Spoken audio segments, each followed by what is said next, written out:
Wa Allah begitulah hayatihim wa hafizahumullah wa ra'ah. Mudah-mudahan Allah Subhanahu wa taala yang apabila diberikan suatu penyakit diangkat suatu penyakitnya, disusahkan anak-anak apabila diberikan dengan suatu kesusahan, Allah Subhanahu wa taala angkat daripada setiap kesusahan. Allah Subhanahu wa taala memberikan kesehatan jasmani dan rohaniah. Dan Allah Subhanahu wa taala mudah-mudahan memberikan kepada kita kesenangan dunia dan akhirat. Amin amin ya rabbal alamin. Alhamdulillah, segala puji syukur kita haturkan kepada Allah Subhanahu wa taala sang pemberi nikmat kepada kita. Di antara nikmat yang begitu banyak yang Allah Subhanahu wa taala berikan kepada kita, yakni di antaranya Allah memberikan kepada kita dengan nikmat mata hingga sampai detik ini kita dapat mampu melihat. Allah juga berikan kepada kita dengan nikmat telinga hingga sampai detik ini pun kita dapat mampu mendengar. Allah juga berikan kepada kita dengan nikmat kaki hingga sampai detik ini pun kita dapat mampu berjalan. Allah juga berikan kepada kita dengan nikmat hidung sampai detik ini kita dapat mampu bernafas. Dan Allah Subhanahu wa taala berikan kepada kita dengan nikmat lisan hingga sampai detik ini pun kita dapat mampu berbicara. Lalu bagaimana dari nikmat-nikmat yang Allah Subhanahu wa taala berikan kepada kita untuk membalas kebaikan-kebaikan yang Allah berikan kepada kita, tidak akan pernah mampu kita untuk dapat mampu membalasnya terkecuali bentuk rasa syukur kita kepada Allah Subhanahu wa taala. Itulah yang mengharapkan segala nikmat yang tadinya Allah Subhanahu wa taala berikan kepada kita yang akan bertambah. Hingga Allah Subhanahu wa taala yang nyatakan di dalam Al-Qur'an, la in syakartum la azidannakum, jika engkau mensyukuri dari segala nikmat yang aku berikan kepadamu, la azidannakum, maka aku akan tambahkan lagi dengan nikmat tersebut bagi engkau yang bersyukur kepadaku. Namun sebaliknya pula Allah Subhanahu wa taala juga menyatakan wa in kafartum inna adzabi lasyadid. Di sini Allah memberikan satu aturannya kepada kita. Allah Subhanahu wa taala mengatakan jika engkau kufur dari nikmat yang aku berikan kepadamu, Allah mengatakan inna adzabi lasyadid, maka hati-hatilah, sesungguhnya azabku ini sangatlah pedih, kata Allah Subhanahu wa taala. Masyaallah ikhwan rahimakumullah, salawat serta salam tidak pula kita lupakan kepada junjungan agung yaitu Nabi kita Muhammad sallallahu alaihi wasallam yang membawa kita minat dzulumati ila nur, di suatu zaman kegelapan yang menuju pada suatu zaman yang terang benderang seperti saat ini.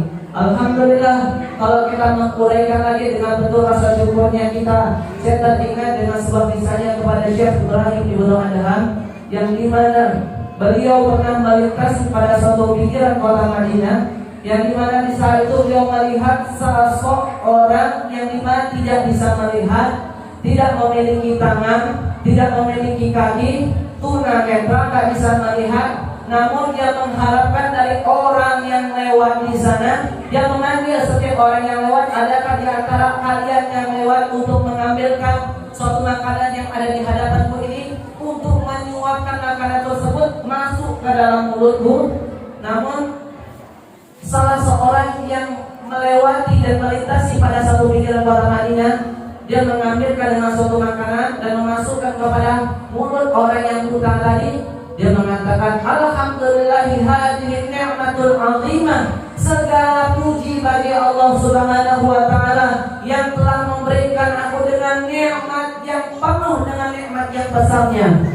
Maka terdengarlah oleh kepada Syekh Ibrahim Ibnu Adham, maka beliau berpikir, nikmat yang mana Allah Subhanahu wa taala berikan, sementara dia enggak memiliki tangan, enggak memiliki kaki, tunanetra, enggak bisa mampu melihat. Namun dia mengucapkan segala puji bagi Allah yang telah memberikan kepada saya dengan nikmat yang besar. Maka di saat itu Syekh Ibrahim Ibnu Adham, untuk melepaskan dengan rasa penasarannya tadi, dia mendekati kepada orang tersebut. Seketika dia mendekati kepada orang tersebut, dia mengucapkan salam kepada orang yang buta. Dia mengatakan assalamualaikum, maka dijawabkan kepada orang buta tadi yang mengatakan waalaikumsalam ya Ibrahim Ibnu Adham. Maka kaget nih Syekh Ibrahim Ibnu Adham. Kemudian dia mengatakan, lima ta'rifuni, dari mana kamu bisa kenal kepada saya yang sebelum andai kata pun kita sudah bertemu, dari mana kamu bisa kenal kepada saya sementara kamu tidak bisa melihat? Maka seorang putra tadi yang mengatakan mundu arfullah, ketika saya sudah kenal kepada Allah Subhanahu wa ta'ala, tidak ada satupun dari saya yang tidak saya ketahui. Dalam arti Allah Subhanahu wa ta'ala menganugerahkan kepada orang yang mau lebih dekat lagi kepada Allah Subhanahu wa ta'ala, Allah membukakan kasyiful masatar, Allah membukakan daripada setiap membuka dari hal-hal yang penutup. Maka di saat itu pula Syekh Ibrahim Ibnu Adham tidak bertanya lebar, kemudian dia mengatakan, saya ingin di sini menanyakan dengan suatu permasalahan satu saja, yang dimana saya mendengar engkau mengucapkan segala puji bagi Allah Subhanahu wa ta'ala dari atas nikmat Allah yang Allah berikan kepadamu. Kalau saya boleh tanya, dengan nikmat yang mana Allah Subhanahu wa ta'ala berikan kepadamu sementara engkau gak bisa melihat, sementara ada makanan di hadapanmu, engkau gak bisa mengambilnya untuk memasukkan makanan tersebut di dalam mulutmu, dan bagaimana engkau akan mampu berjalan sementara engkau lumpuh? Maka dijawablah kepada orang buta tadi, yang dimana memang secara fisik Allah Subhanahu wa ta'ala tidak memberikan saya dengan bentuk kesempurnaan, namun bentuk syukurnya saya kepada Allah Subhanahu wa ta'ala, Allah memberikan dengan nikmat yang dua sebelumnya ini yang belum tentu orang-orang yang sehat akan mendapatkannya. Dari nikmat apa?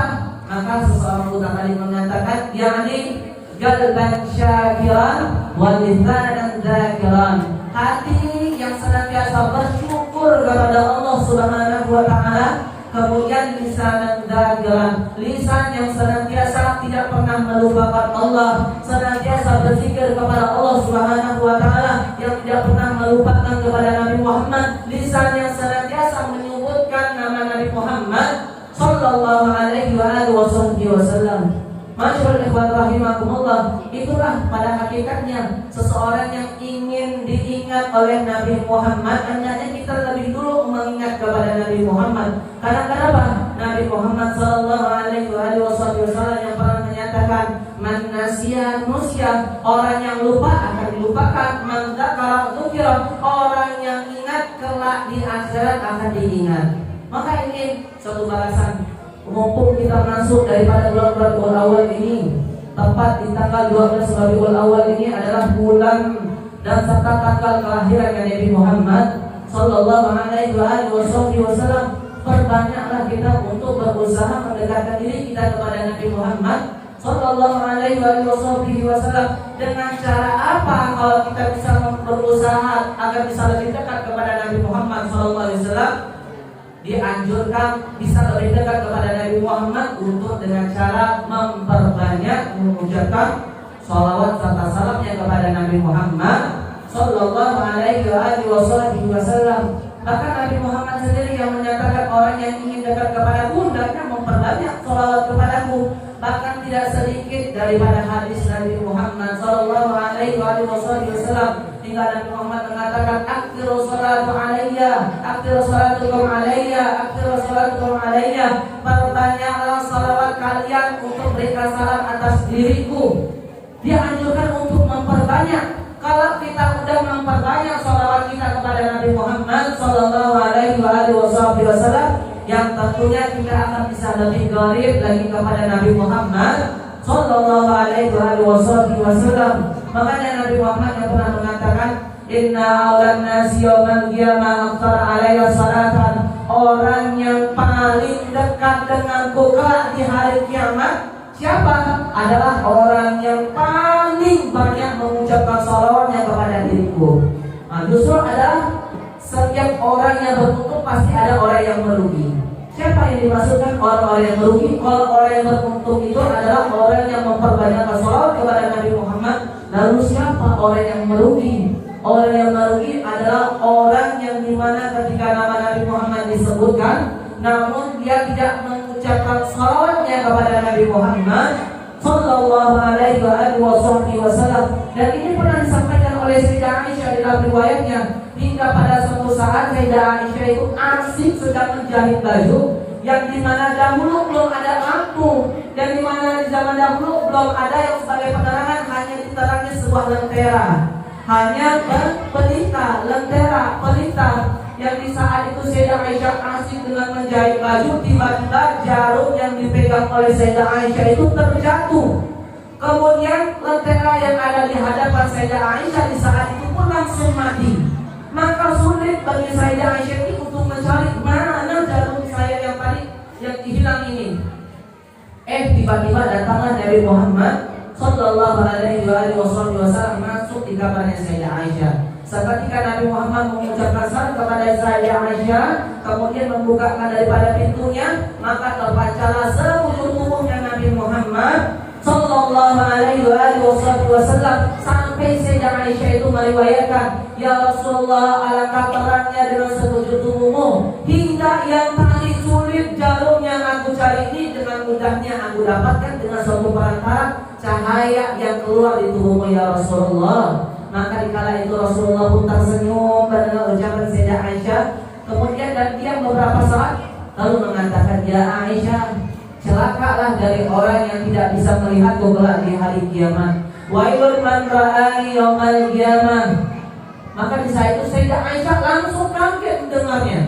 Sampai Sayyidah Aisyah mengatakan, ya Rasulullah, siapa orang-orang yang celaka yang tidak bisa melihat engkau di hari kiamat? Maka di saat itu Rasulullah mengatakan, man dzukirtu indahu falam yusalli alayya. Orang yang celaka tersebut adalah yang dimana ketika namaku disebutkan, kemudian seseorang tersebut tidak mengucapkan salawatnya atas diriku. Yang seharusnya saat kita mendengar ucapan Allahumma sholli ala Sayyidina Muhammad, mengucapkan dengan salawat Allahumma sholli wa sallim wa barik alaihi. Bahkan kalau kita berkumpul di sini dalam membaca kitab Maulid, rawi-rawi yang kita baca, ya Rabbi sholli ala Muhammad, ya Rabbi sholli alaihi wasallam. Itu telah mengajak orang untuk mengajak salawat kepada Nabi Muhammad Sallallahu Alaihi Wasallam. Kalau seseorang itu memperbanyakkan salawatnya kepada Nabi Muhammad Sallallahu Alaihi Wasallam, mudah gampang. Semua segala urusan akan menjadi mudah. Semua urusan yang sulit akan diringankan.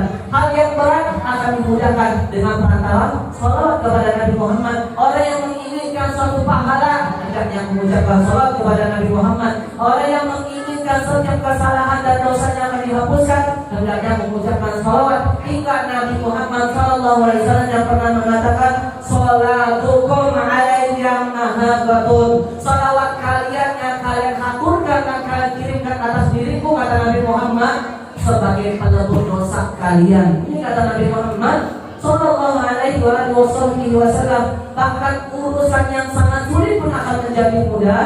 Bahkan doa, suatu hajat yang kita inginkan, kita memohon kepada Allah agar permintaan kita dikabulkan oleh Allah Subhanahu Wa Taala, dengan perantaranya salawat baru bisa dikabulkan doa kita kepada Allah Subhanahu Wa Taala. Perantaranya siapa?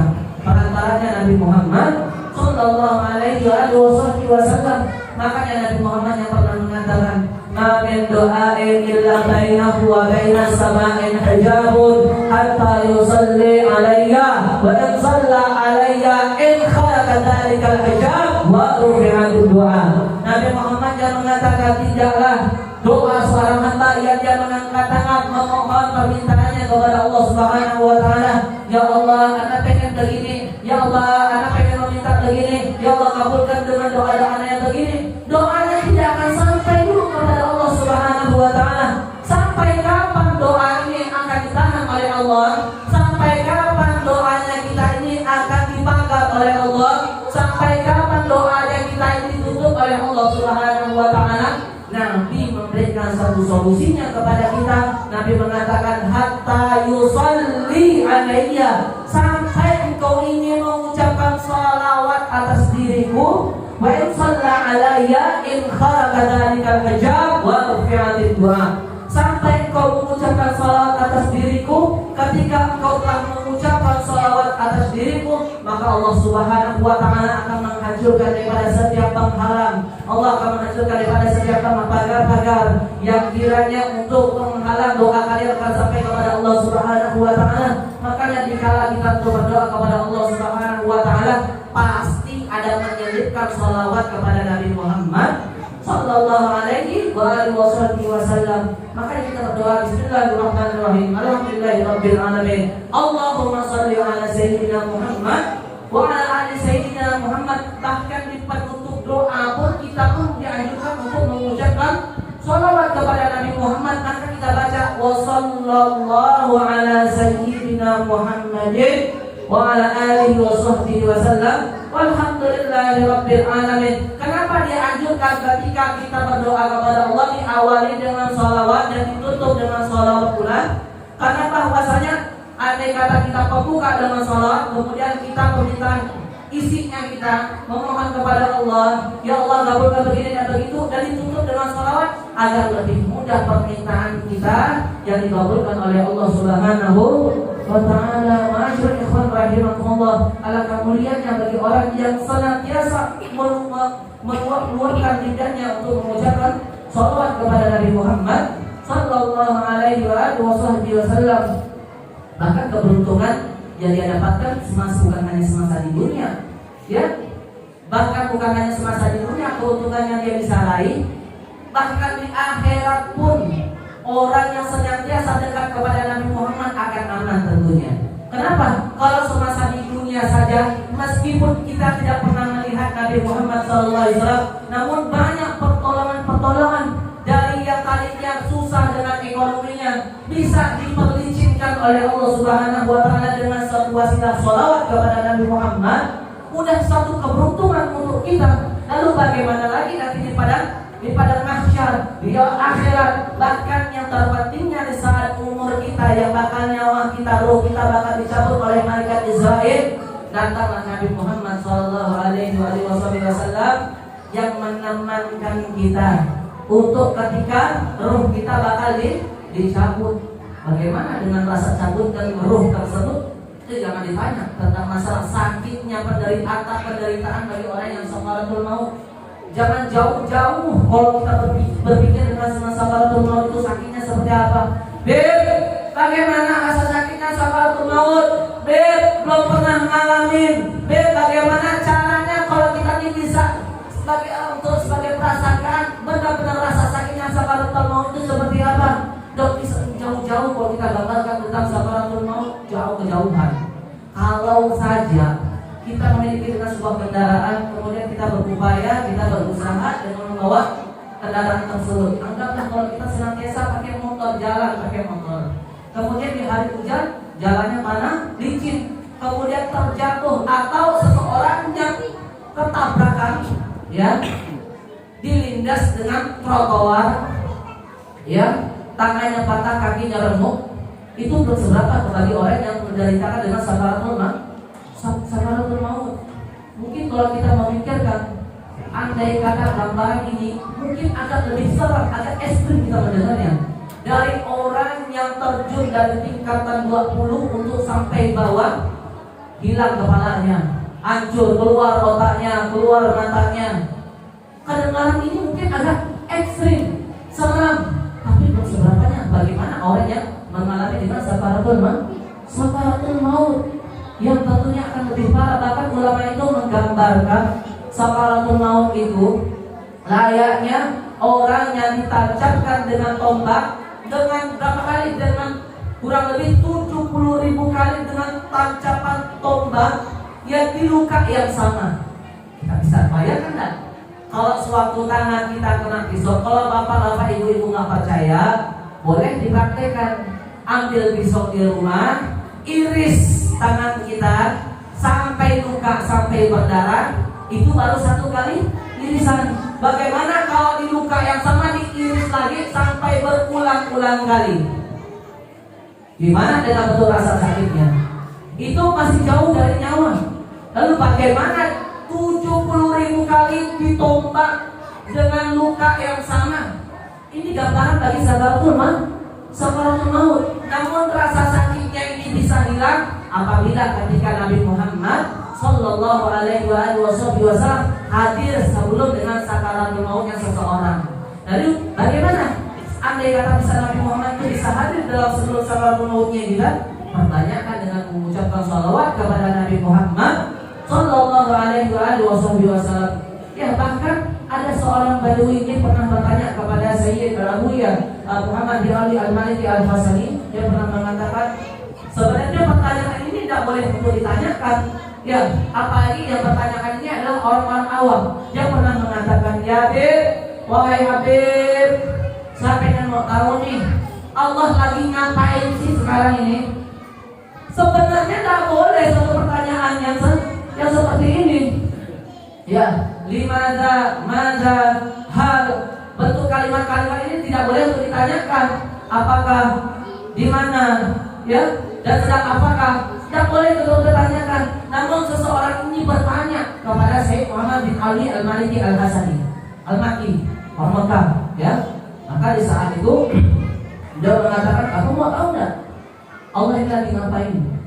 Allah ini lagi sholawat kepada Nabi Muhammad Sallallahu alaihi wasallam. Kok antum bisa sampai jawaban kayak begini? Ini gimana ceritanya? Maka dijawab oleh Syekh Muhammad bin Ali bin Abbas Al-Maliki Al-Hasani, ya. Dia mengatakan, kamu tahu nggak kalau dalam ilmu sholawat, ya, dalam ilmu nahu, yang dimana Allah pernah mengatakan di dalam Al-Quran, Innallaha wa malaikatahu yusalluna 'alan nabi ya ayyuhalladzina amanu sallu 'alaihi wa sallimu taslima. Allah pernah mengatakan, Innallaha wa malaikatahu yusallu. Kalau saya boleh bertanya, kata-kata yusallu itu dari bentuk fi'il apa? Kalau kita yang pernah belajar nahu pasti tahu. Fi'il itu belajar sholat pasti tahu. Bentuk fi'il itu ada 3. Ada fi'il madhi, fi'il mudhari, dan juga fi'il amar. Dan masing-masing fi'il itu ada kegunaannya. Yang diantaranya kata-kata yusallu itu adalah merupakan fi'il mudhari. Apa sih makna daripada fi'il mudhari ini? Fil hal wal mustaqbal. Fi'il mudhari itu yang menunjukkan di dalam keadaan yang sekarang dan sampai nanti itu menunjukkan fi'il mudhari.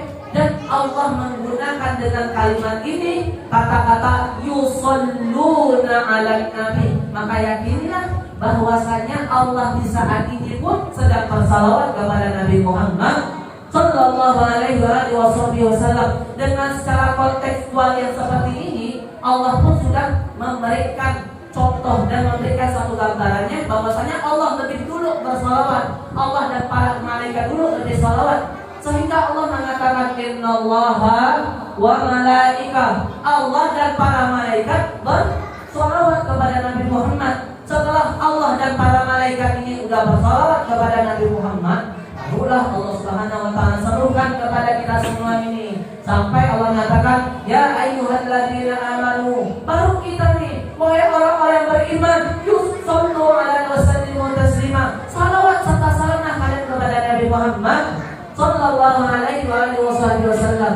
Makanya apabila kalau orang perumpamaan, kalau seseorang ingin berjumpa kepada Nabi Muhammad sallallahu alaihi wasallam, maka Nabi Muhammad itu ada datang yang sederhana. Namun ada seseorang yang bertanya kepada Al-Habib Hamid bin Nagib di Syekh Abu Bakar bin Salim yang di kota Bekasi, yang sesepuh orang Bekasi pernah ditanya.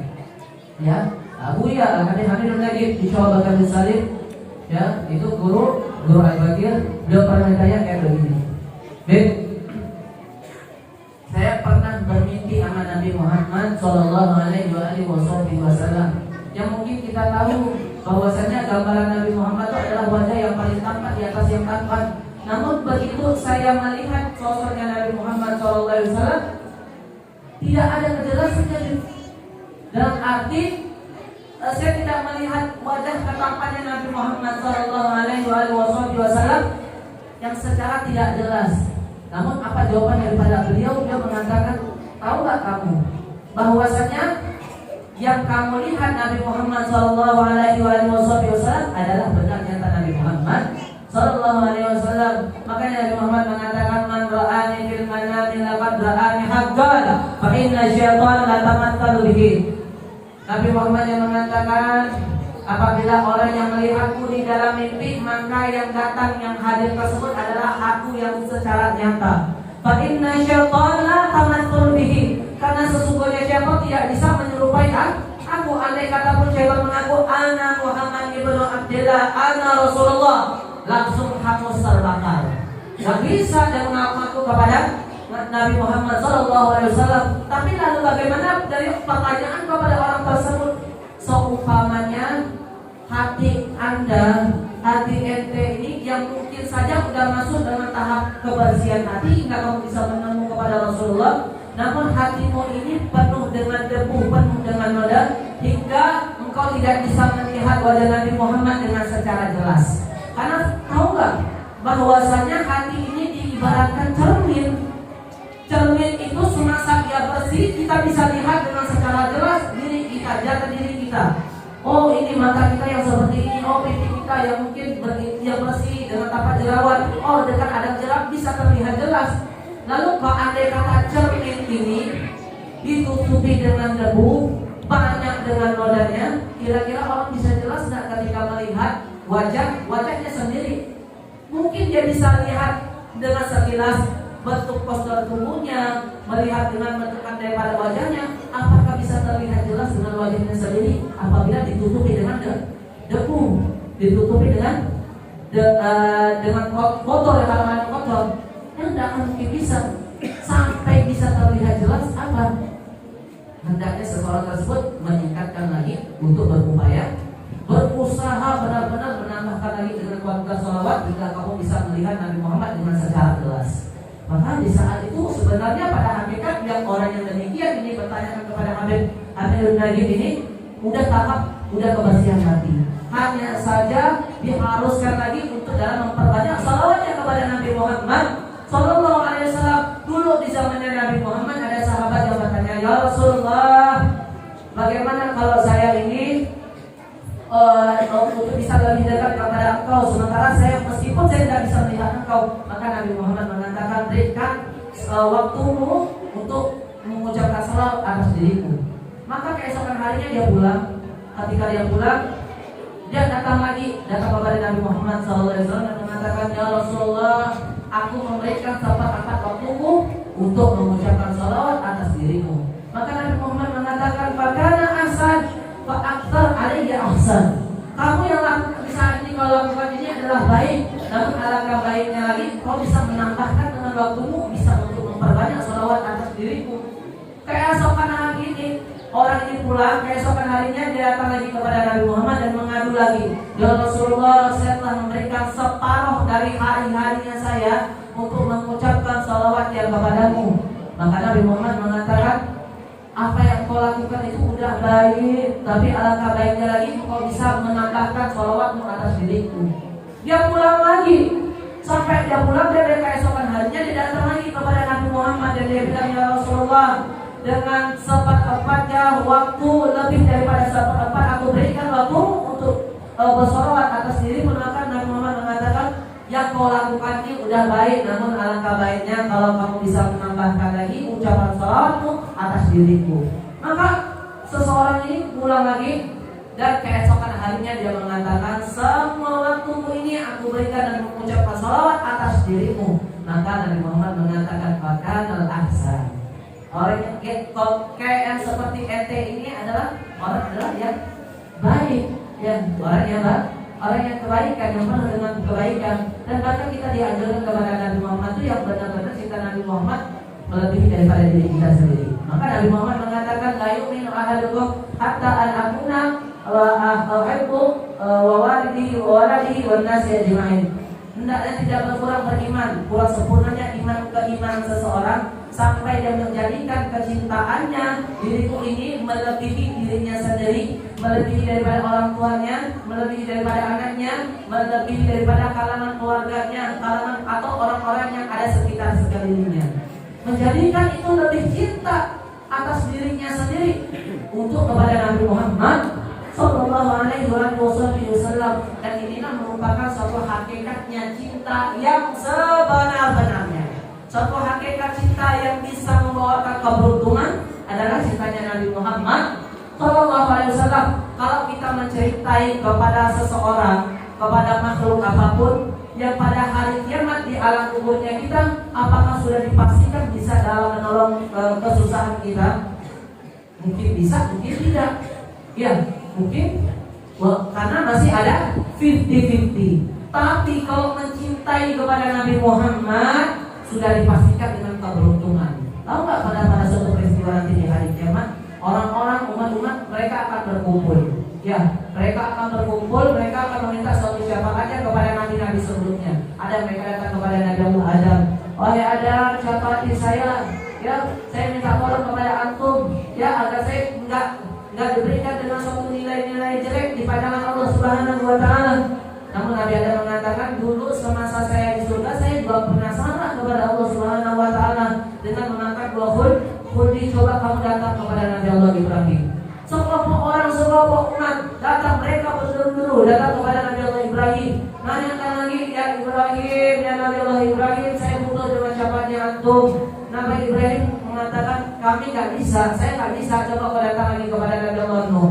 Datang lagi kepada Nabi Allah Nuh, Nabi Allah Nuh juga nggak bisa. Datang lagi kepada Nabi Allah Musa, nggak bisa juga berikan syafaatan.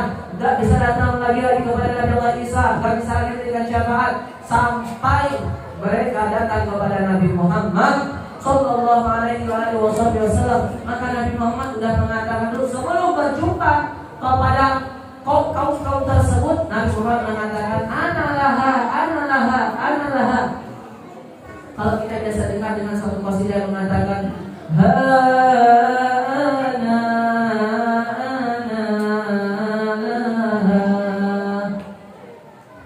orang-orang soleh itu ketika mendengar dengan qasidah-qasidah yang paham dengan maknanya itu mereka akan menangis. Karena kenapa? Inilah dengan suatu jawaban Nabi Muhammad Sallallahu Alaihi Wasallam ketika mengucapkan nanti di hari kiamat, mengucapkan kepada umat-umatnya, anak-anak yang menginginkan syafaat itu datang kemari, yang menginginkan dengan pertolongan itu datang kemari. Sampai Nabi Muhammad itu yang menawarkan sendiri. Inilah menunjukkan bentuk kecintaan Nabi Muhammad kepada umatnya. Kalau kita bentukkan dengan kecintaan Nabi Muhammad Sallallahu Alaihi Wasallam kepada kita banyak sekali. Bahkan sampai wafat, sebelum wafatnya Nabi Muhammad jadi pikirkan adalah umatnya.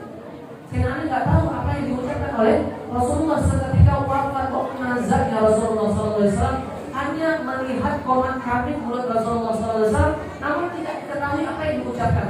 Maka di saat itu Sayyidina Ali mendekatkan daripada kupingnya di mulutnya Rasulullah SAW, dan ternyata yang diucapkan adalah ummati. Bahkan Rasulullah itu menunjukkan dengan kasih sayangnya kepada kita. Apa yang dikatakan di waktu nazarnya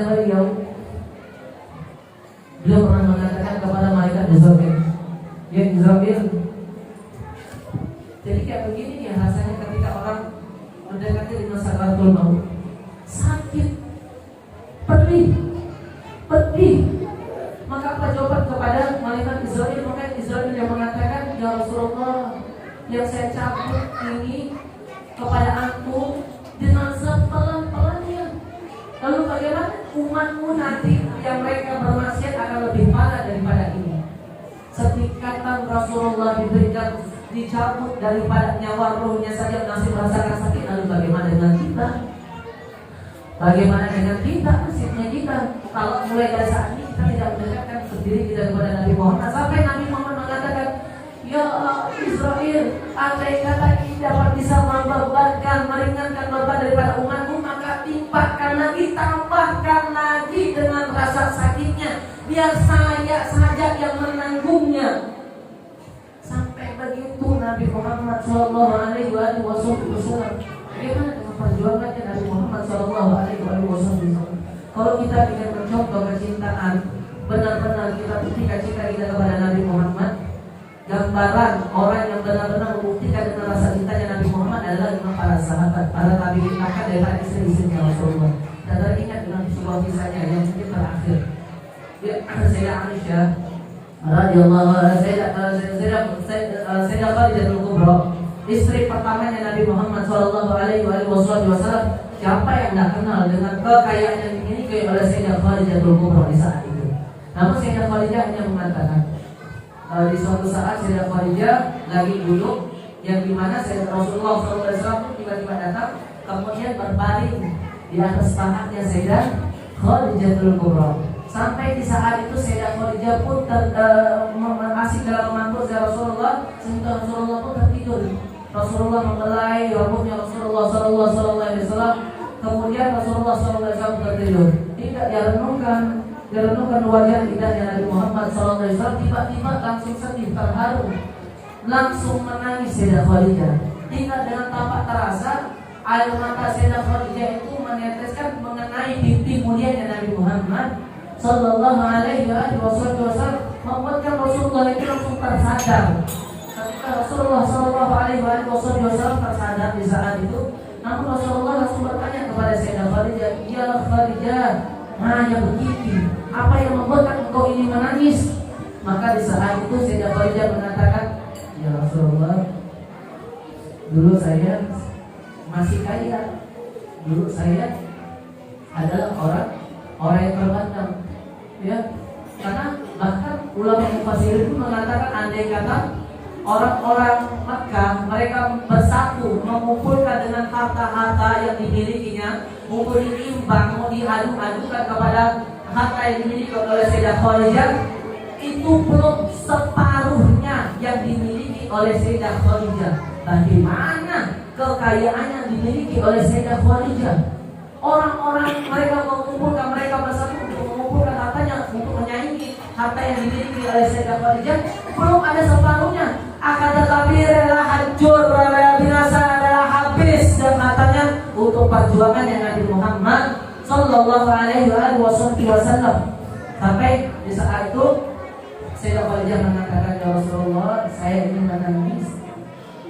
Saya memikirkan dulu semasa saya kaya, saya banyak harta, saya bisa menolong engkau ya Rasulullah. Saya bisa menjual dengan harta saya bisa mengembangkan harta saya untuk perjuangan engkau. Namun di saat ini yang saya sedihkan, saya tak memiliki lagi apa-apa, terkecuali baju yang saya gunakan ini adalah baju terakhir." Dari saat itu saya melihat tidak memiliki uang spesial pun, ya, tidak memiliki uang dengan spesial pun.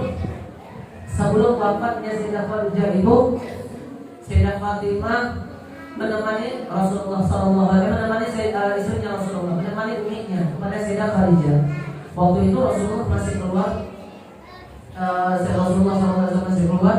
Kemudian dia berpesan kepada Sayyidah Fatimah, "Ya Fatimah, nanti apabila abangmu datang, katakan kalau umi ini udah agak sehat." Maka di saat itu Sayyidah Khadijah adalah hampir dengan sakaratul maut, ya. Sayyidah Khadijah yang udah dengan detik-detik sakaratul maut, mereka nggak bisa itu dulu. Namun untuk menggembirakan hatinya Nabi Muhammad SAW, dengan berusaha Sayyidah Khadijah berpesan kepada Sayyidah Fatimah, "Wahai Fatimah, nanti apabila abangmu datang ke rumah, ya, tolong dudukkan umi, sadarkan umi, sadarkan umi." Bisa dibayangkan bagaimana dengan rasa sakitnya dulu, ya. Sampai di saat itu begitu disadarkan, Sayyidah Khadijah, tak lama kemudian Rasulullah SAW pun hadir dan mengetuk daripada rumahnya Sayyidah Khadijah, mengucapkan salam, "Assalamualaikum." Dibukakan oleh Sayyidah Fatimah, membukakan pintu dan melihat Sayyidah Khadijah sudah tersandar, dalam keadaan tersandar.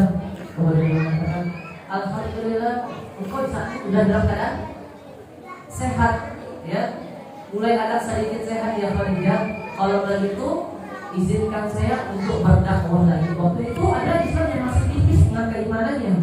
Maka itu Rasulullah SAW pun keluar.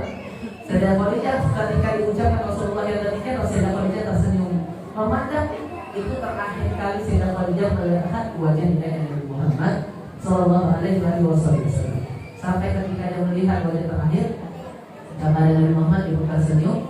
Begitu Rasulullah SAW mau keluar daripada rumahnya, kemudian Sayyidah Fatimah itu berteriak, "Ya Abah, ya Rasulullah."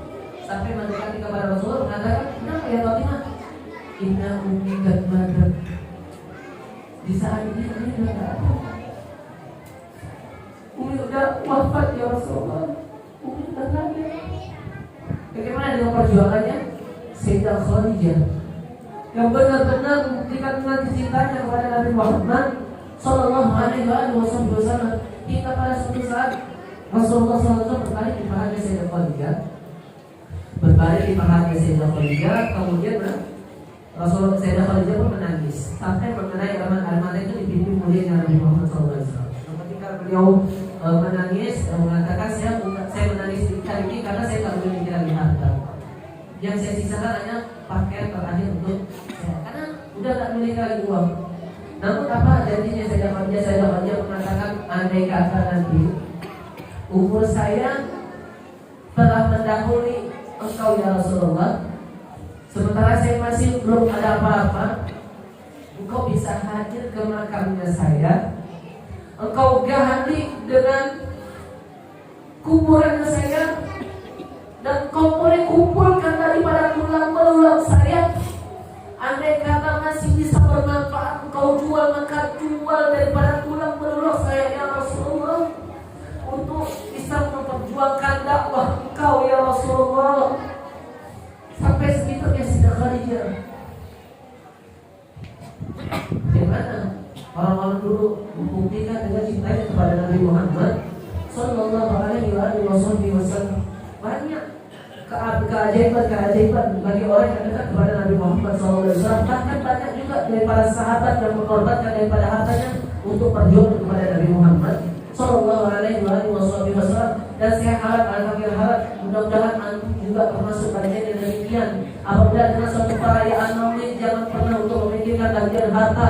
Dia sumbangkan daripada harta kita, sisihkan sedikit daripada uang kita untuk membuat acara kepada Nabi Muhammad Sallallahu Alaihi Wasallam. Andai kata kita tidak mampu, hendaknya kita seberapa mampunya kita. Andai kata uang 5.000 kita bisa mampu, kita sedekahkan uang 5.000. Siapa di antara mungkin dalam satu kampung ini untuk mengadakan satu acara maulid, hendaknya sumbang dengan meskipun cuma 5.000, mengungkapkan dengan kecintaan kepada Nabi Muhammad Sallallahu Alaihi Wasallam. Jangan sama sekali tidak. Karena kenapa? Maka Nabi Muhammad SAW pernah berpesan. Nabi Muhammad yang pernah mengatakan, andai kata seseorang pernah melakukan kebaikan untukmu, namun kamu belum bisa membalasnya, wa ana ajzu bihi yaumal qiyamah, aku yang akan membalasnya kelak di hari kiamat. Dan kita harapannya seperti itu. Andai kata kita melakukan yang demikian, belum ada dapat suatu balasan dan kebaikan dari Allah, namun yang kita harapkan adalah kebaikan Nabi Muhammad menjadi suatu pertolongan kita selamat di dunia wal akhirat yang demikian. Maka daripada itu Al-Fakir mengajak kepada antum, mudah-mudahan Allah Subhanahu wa taala dengan suatu wasilah perantara kita duduk di sini dengan membaca salat kepada Nabi Muhammad, Allah Subhanahu wa taala membukakan kepada kita dengan bibit-bibit kecintaan kita kepada Nabi Muhammad SAW. Maka daripada itu hendaknya pejamkan daripada kita, pejamkan daripada mata kita, memohon kepada Allah Subhanahu wa taala, ya Allah ya Rabb, ya Allah ya Rabb, yang senantiasanya setiap hari kami bersujud kepada Engkau ya Allah, yang setiap harinya kami beribadah kepada Engkau ya Allah, yang setiap harinya kami yang tidak pernah melupakan dengan salawat kepada kekasih-Mu ya Allah, kepada kekasih-Mu ya Allah, yaitu Nabi Muhammad Sallallahu Alaihi Wasallam. Dengan satu perantaranya ya Allah, hapuskan daripada setiap kesalahan kami ya Allah, hapuskan daripada dosa-dosa kami ya Allah, hapuskan daripada keluarga dosa-dosa keluarga kami ya Allah, hapuskan daripada dosa-dosa anak istri kami ya Allah. Dengan satu perantara salawat ya Allah, panjangkan umur kami ya Allah, panjangkan umur kami dengan serta bertaatilah ya Allah. Wasilahnya salawat kepada kami Rasulullah Sallallahu Alaihi Wasallam. Ya Allah, ya Allah, ya Allah.